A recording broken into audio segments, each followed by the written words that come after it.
Yeah, Okay. yeah. So, who are you, and what do you do? My name is Tom McFadden. I'm a middle school science teacher, and I have a channel called Science with Tom. Also, do you want me to look at you or at the camera? Either one. Okay. Either one. So, what got you? What kind of got you being like, oh, hey, this YouTube thing, that's useful? It was, I think, 2008, and I just started teaching science classes at Stanford. I had been performing live video or live like songs about life outside of being a science teacher. And as soon as I started teaching, I was like, of course I should be making science music videos for my students. And YouTube was just a really easy way to upload and share it with them. And it had the added benefit of being publicly available, so that like 3 videos in, a couple journalists found them, did some publicity, and initiated like the positive feedback loop of like, oh my God, not only do students like these, but other people like them. So kept making them. Nice. So you said that you had been at Stanford, but your students aren't Stanford students, right? They were at that stage, at the beginning stages, they were Stanford students for a high-level undergraduate biology class. So the content was like way over the heads of almost anybody outside of that audience. And so it was mainly like professors were excited, like, oh my God, somebody cares about biology. We've made it into a hip-hop song. But since then, I've been really moving outside of that area and really tried to make videos for middle schoolers. Now, in 2016, teach middle schoolers, so very much change of an audience for me. Nice. So you teach middle school students now. I'm just kind of curious. What did you do at Stanford? Like, was your major in education or? So I was a human biology major, which is a really cool interdisciplinary major where basically the thesis is there's problems out in the world, and if you only understand natural science or only understand social science, you don't have enough tools. So you kind of make your own major with a mixture of all those things. And because it's such a weird interdisciplinary major, they hire recent graduates to be full-time teaching staff right after they graduate. So I was just like, teaching staff for 2 years after, which was like a dream job right there. And gave me exposure to education, but never got really formally trained. Right after that, I did a Master's of Science Communication at the University of Otago in New Zealand, thanks to a Fulbright, which was really amazing. And that's when I transitioned towards trying to make videos for like a younger and more general audience. Cool. So now that you've been doing this YouTube thing for a bit, what are some things that have kind of surprised you about it?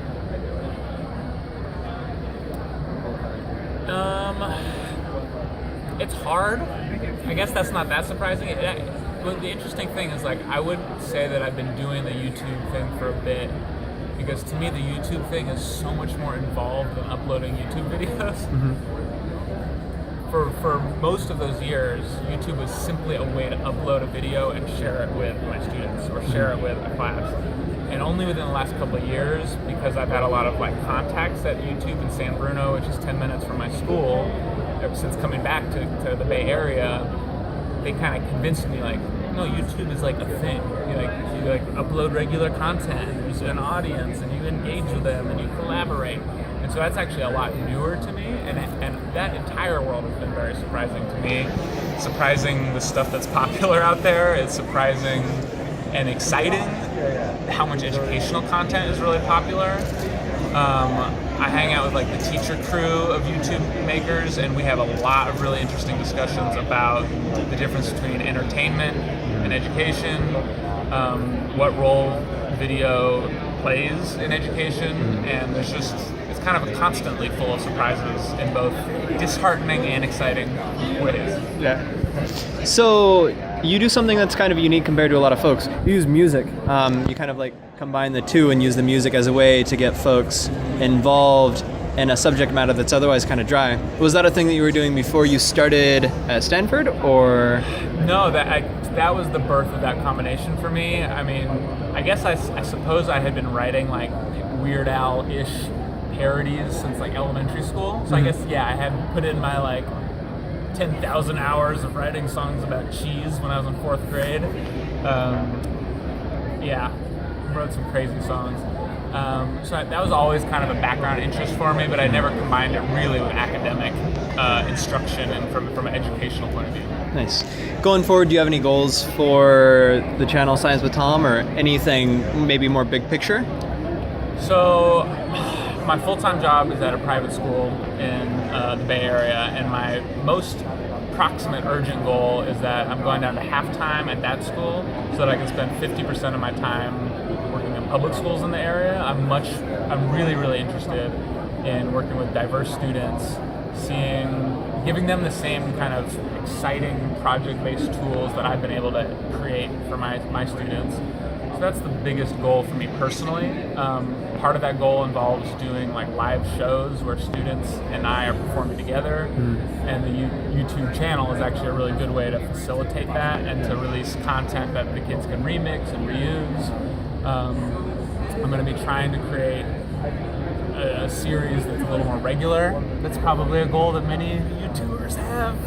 And so kind of inventing that format. I've actually been experimenting with formats a ton to try to figure out how to do a weekly format, which is really, really challenging for like educational content that's highly produced. And I guess one of my goals is to like simultaneously care a little bit about growing it, but not care too much, and like focus much more on like direct educational goals for like the small number of people who are using it, and for the physical people that I'm interacting with. Nice, awesome. Last question. Do you have some kind of sign off for your channel? Thanks for watching Science with Tom, and remember, if you stay bored, you may be boring. See you next week.